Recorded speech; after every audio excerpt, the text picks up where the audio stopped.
میں آپ کے ساتھ آج ریوائیول اور رینیول پر بات کروں کہ خدا کس طرح سے اپنی کلیسیا کو بیدار کرتا ہے۔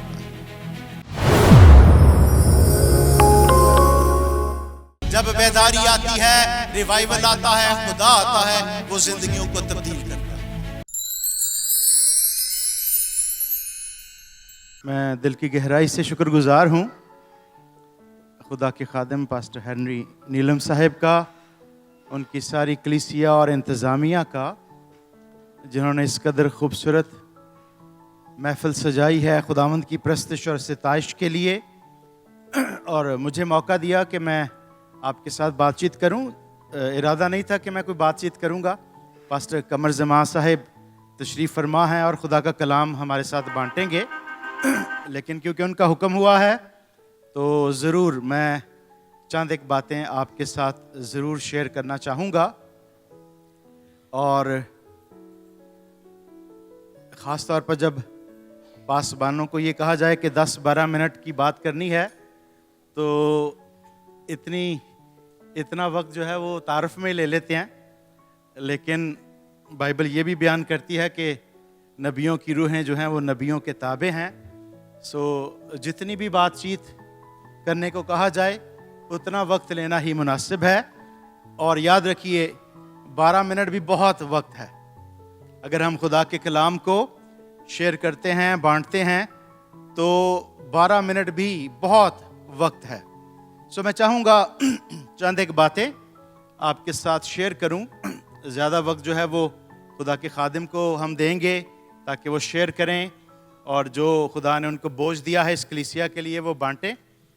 پر اس سے پیشتر میری خواہش ہے کہ میں آپ کے ساتھ آج ریوائیول اور رینیول پر بات کروں کہ خدا کس طرح سے اپنی کلیسیا کو بیدار کرتا ہے۔ اور خدا کے لوگوں، یاد رکھیے کہ خدا جو ہے وہ چاہتا ہے کہ ہم بیداری کا تجربہ کریں۔ کئی مرتبہ ہم خدا کی خدمت کرتے کرتے، خدا کے ساتھ چلتے چلتے بھی تھکاوٹ کا شکار ہو جاتے ہیں۔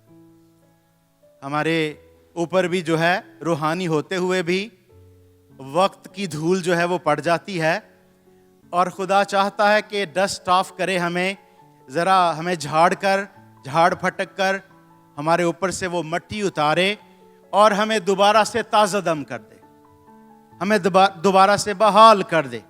اس لیے میں اکثر لوگوں کو، مقدسین کو، خادمین کو یہ بتانا پسند کرتا ہوں کہ یاد رکھیے کہ بیداری، ریوائیول اور رینیول خدا کا آپ کے لیے منصوبہ ہے۔ خدا چاہتا ہے کہ آپ کی زندگی میں ایسے ادوار لے کر آئے، ایسے وقت لے کر آئے، ایسے لمحات لے کر آئے جس میں وہ آپ کو دوبارہ سے تازہ دم کر دے، وہ آپ کو بحال کر دے، وہ آپ کی زندگیوں میں نیا پن لے آئے۔ اور یہ بات جس طرح سے نیچر میں بھی پائی جاتی ہے، اس کو آپ دیکھ سکتے ہیں کہ جب خزاں آتی ہے تو خزاں کے بعد بہار آتے ہی درختوں پر نئی کونپلیں نکلنا شروع ہو جاتی ہیں۔ جو تھک گیا تھا اس کو خدا نے الٹ کر تازگی عطا کر دی ہے۔ جب آپ کے بدن تھک جاتے ہیں تو نیند اس کو تازہ دم کر دیتی ہے۔ جب آپ خوراک کی وجہ سے اپنے آپ کو نڈھال محسوس کرتے ہیں کہ کھانا پیٹ میں ختم ہو گیا ہے، تو کھانا کھانے سے ایک ایندھن کی طرح سے آپ کو برکت ملتی ہے اور آپ دوبارہ سے تازہ دم ہو جاتے ہیں۔ اسی طرح سے خدا نے روحانیت کو ریوائیو کرنے کے لیے ایسے ادوار مقرر کیے ہیں جب خدا زندگیوں کو دوبارہ سے تازہ دم کر دیتا ہے، اور ہمیں خدا کے حضور جھکنے کی ضرورت ہے، خدا کی قربت میں آنے کی ضرورت ہے، بار بار اس کے قدموں کو چومنے کی اور چھونے کی ضرورت ہے تاکہ وہ ہمیں بحال اور بیدار کرتا رہے۔ مسیحیوں کے لیے بھی خدا نے روحانی تازگی اور بیداری کے یہ ادوار مقرر کیے ہیں، اور یہ ادوار جب اس نے مقرر کیے ہیں تو خدا چاہتا ہے کہ اس کے ذریعہ سے آپ کو زندگی ملے، آپ کو قوت ملے، آپ کو شادمانی ملے، اور خدا آپ کو دوبارہ پھل پیدا کرنے کے لیے صلاحیت عطا کر سکے۔ مقدسین کا کام صرف اور صرف چرچ کی کرسیاں اور دریاں گرمانا نہیں ہے۔ میں اور آپ ایک مشن اور ایک مقصد کے لیے بلائے گئے ہیں. اور میں کئی مرتبہ لوگوں کو پسند کرتا ہوں کہ انکریج کروں کہ وہ خدا کے کلام کو پڑھنے پر خاص توجہ دیں. سیمینارز میں، کنونشنز میں جب لوگوں کو پوچھا جاتا ہے کہ آپ نے بائبل مقدس کتنی مرتبہ پڑھی ہے، تو وہ کہتے ہیں کور ٹو کور شاید میں نے ایک دفعہ بھی نہیں پڑھی، لیکن بیچ میں سے بہت حصے پڑھے ہیں. یاد رکھیے، یہ مجمع کا جواب تو ہو سکتا ہے، یہ بھیڑ کا جواب تو ہو سکتا ہے، لیکن یہ ایک شاگرد کا جواب نہیں ہے. کیونکہ ایک شاگرد وہ ہے جس نے اپنے آپ کو ڈھالا ہے، جس نے اپنے آپ کو پیش کیا ہے کہ وہ خدا کی باتوں کو مانے.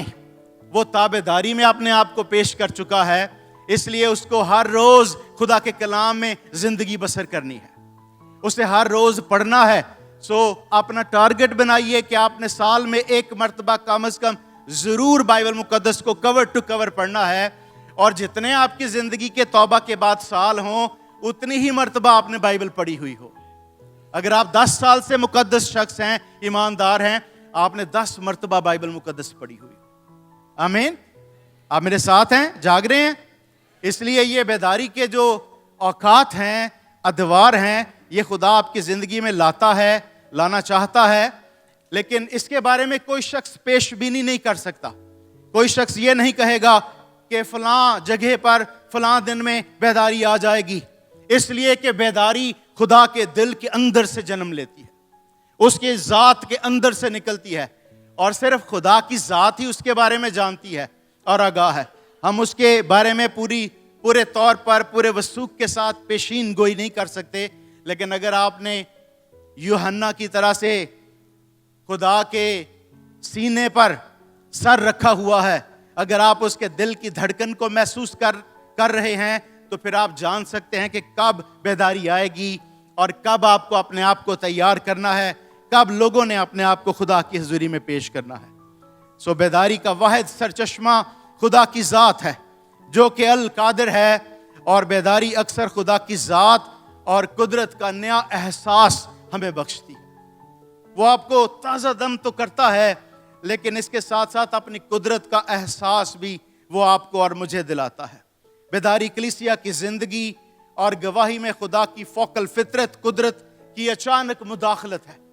آپ حیران رہ جاتے ہیں، آپ ہکے بکے رہ جاتے ہیں کہ کیا یہ سب کچھ ایسے ہو سکتا تھا؟ کیا یہ معجزہ بھی میرے لیے ہو سکتا تھا؟ کیا اس طرح کا شخص بھی تبدیل ہو سکتا تھا؟ کیا اس طرح کی تبدیلی بھی آ سکتی تھی؟ کیا ایک نشئی نشہ چھوڑ کے خدا کی قربت میں آ سکتا ہے؟ یہ ساری باتیں جب آپ دیکھتے ہیں تو آپ کو اندازہ ہوتا ہے کہ خدا نے بیداری کو انڈیل دیا ہے. خدا نے زبردست قوت جو ہے وہ نازل کی ہے اور لوگوں کو تازگی اور زندگی عطا کی ہے. میں زیادہ لمبا وقت نہیں لوں گا، کسی وقت دوبارہ موقع ملا تو ضرور آپ کے ساتھ ان باتوں کو شیئر کروں گا. لیکن ایک کہانی بتاتے ہوئے چند میں نشانیاں آپ کو بتانا چاہوں گا کہ کب ہم یہ توقع کریں کہ ہمیں بیداری کی ضرورت ہے. آمین. ڈیفینیشن آپ کو اگر دوں تو میں یہ کہوں گا، آپ پوچھیں گے کہ بیداری کیا ہے، بیداری کیسے ہوتی ہے؟ تو ایک حوالہ پڑھ لیتے ہیں، اور حبقوق نبی کا صحیفہ اس کے 3 باب کی 1، 2، 3 اور 4 آیت ہم دیکھیں گے. حبقوق 3 باب کی 1 آیت میں لکھا ہے، شگائے نوت کے سر پر حبقوق نبی کی دعا. یاد رکھیے یہ ٹائٹل ہے، یہ بیسیکلی ٹائٹل ہے، بتا رہا ہے کہ یہ کیا جا رہا ہے. یہ دعا ہے، شگائے نوت کے سر پر حبقوق نبی کی دعا. اور پھر دوسری آیت جو ہے وہ دعا ہے، کہتا ہے، اے خداوند میں نے تیری شہرت سنی اور ڈر گیا. اے خداوند اسی زمانہ میں اپنے کام کو بحال کر، اسی زمانہ میں اس کو ظاہر کر، قہر کے وقت رحم کو یاد فرما. اور یہ نبی دعا کر رہا ہے، اور کیا دعا کی ہے؟ اے خداوند اپنے کام کو بحال کر. انگریزی میں کہتا ہے ریوائیو اس او لارڈ، ریوائیو اس او لارڈ. اور میں چاہوں گا میرے عزیز، میری بہن، میرے بھائی، آپ اس دعا کو اپنی روزانہ کی دعا کا حصہ بنائیے اور ہر روز خدا سے کہیے ریوائیو می او لارڈ، اے خدا مجھے بحال کر، اے خدا مجھے بیدار کر، اے خدا مجھے مضبوط کر، مجھے تازگی دے، مجھے بحال کر، اسی زمانہ میں اس کو ظاہر کر۔ اور تیسری آیت میں اس کا جواب ہے، تیسری آیت میں کہتا ہے خدا تیمان سے آیا اور قدوس کا ہے کوہ فاران سے، اس کا جلال آسمان پر چھا گیا اور زمین اس کی حمد سے معمور ہو گئی۔ تیسری آیت وہ ڈیفینیشن ہے، خدا تیمان سے آیا۔ بولیے ذرا، خدا تیمان سے آیا۔ شہر کو نکال دے، تیمان شہر ہے، اس کو چھوڑ دیں۔ خدا شہر کا نام نہ لیں، باقی کیا رہ جاتا ہے؟ خدا آیا۔ اور یہ ریوائیول کی ڈیفینیشن ہے، God came۔ جب خدا آتا ہے بیداری آتی ہے، جب خدا اپنے لوگوں کو وزٹ کرتا ہے بیداری آ جاتی ہے۔ اور جب خدا تیمان سے آیا ہے، اس کا جلال آسمان پر چھا گیا اور زمین اس کی حمد سے معمور ہو گئی۔ اس کی جگمگاہٹ نور کی مانند تھی، اس کے ہاتھ سے کرنیں نکلتی تھیں اور اس میں اس کی قدرت نہاں تھی۔ اس لیے کہ جب خدا آیا معجزات آ گئے ساتھ ہی، جب خدا آیا زندگیوں کی تبدیلی آ گئی، جب خدا آیا اس نے لوگوں کو بیدار کر دیا، اس نے شہروں کو الٹ پلٹ کر دیا اور جوئے خانے بند ہو گئے، شراب خانے بند ہو گئے، گنہگار اور رند اس کے قدموں میں جھک گئے۔ اس لیے کہ جب خدا آتا ہے زندگیاں تبدیل ہوتی ہیں۔ آمین۔ ایک ریوائیول میں سے خدا کا ایک بندہ چارلز فنی نکل کر آیا اور ایک فیکٹری کا وزٹ کر رہا تھا، اور وہ وزٹ کرتے ہوئے اس نے دو عورتوں کو آپس میں کوئی شدید کامنٹ دیتے ہوئے، ایک دوسرے کے ساتھ غصہ کرتے ہوئے اس کو دیکھا۔ چارلز فنی جا رہا تھا اور چلتے چلتے اس نے مڑ کر اس عورت کی طرف دیکھا اور پھر وہ واپس مڑا اور چلا گیا۔ تھوڑی دیر میں اس عورت کے ہاتھ کانپنا شروع ہو گئے اور اس نے خدا کی قوت اور طاقت کو اپنی زندگی پر محسوس کیا۔ اس نے اپنی مشین میں دھاگا ڈالنے کی کوشش کی، اس کے ہاتھ لرز رہے تھے، وہ دھاگا نہیں ڈال پائی، لیکن اس نے اپنی ساتھی خاتون کی مدد سے دھاگا ڈالا، کام شروع کیا، دھاگا ٹوٹ گیا، دوبارہ سے وہ دھاگا نہیں ڈال پائی، اس کے ہاتھ کانپ رہے ہیں، اس نے رونا شروع کر دیا۔ اس کو دیکھا دیکھی دوسری عورت نے بھی رونا شروع کر دیا، پھر تیسری عورت نے رونا شروع کر دیا، پھر چوتھی عورت نے رونا شروع کر دیا۔ تھوڑی دیر میں ہی ساری فیکٹری کے اندر 3000 ورکرز رو رہے تھے۔ مالک نے کہا خدا کا کام زیادہ امپورٹنٹ ہے، کام روک دو۔ چارلز فنی کو بلایا گیا اور ایک ہی روز میں 3000 لوگوں نے اپنی زندگیاں خدا کے حضور پیش کر دی۔ آمین۔ یہ ہے خدا کی قوت اور قدرت۔ جب بیداری آتی ہے خدا فوق الفطرت کام کرتا ہے۔ چارلز فنی ایک ریوائیول میں سے باہر آئے تھے اور وہ ایک گھر پر ٹھہرے ہوئے تھے، اور جب وہ جانے لگے تو آخری دن جو گھر کی مالکن ہے اس نے کہا کہ چارلز آپ میرے شوہر کے لیے دعا کریں، وہ خدا سے بہت دور ہے۔ اور چارلز فنی نے اس عورت سے کہا don't change the sheets, don't change the sheets, اور اتنا کہہ کے تو وہ چلے گئے۔ اور اب اس عورت کو سمجھ نہیں آ رہی کہ میں کون سی شیٹس چینج نہ کروں، مجھے کوئی شیٹس یاد نہیں آ رہی، اور جو شیٹس اس کو یاد آئیں وہ بیڈ شیٹس تھی۔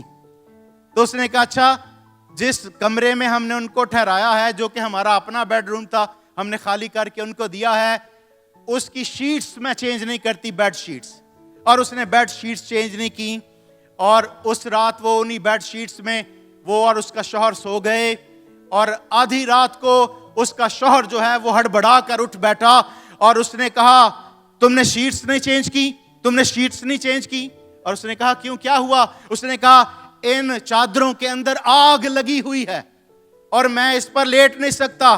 اور وہ خدا کے قدموں میں جھک گیا، اس نے اپنی زندگی خدا کے حضور پیش کر دی۔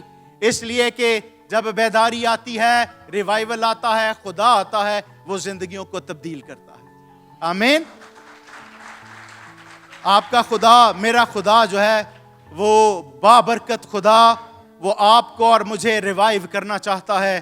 وہ مجھے اور آپ کو پاکیزگی دینا چاہتا ہے. وہ ہمارے اندر نئے پن کا احساس پیدا کرنا چاہتا ہے. وہ زوردار طریقے سے ہماری زندگیوں میں مداخلت کر کے ہماری ڈگر کو تبدیل کرنا چاہتا ہے.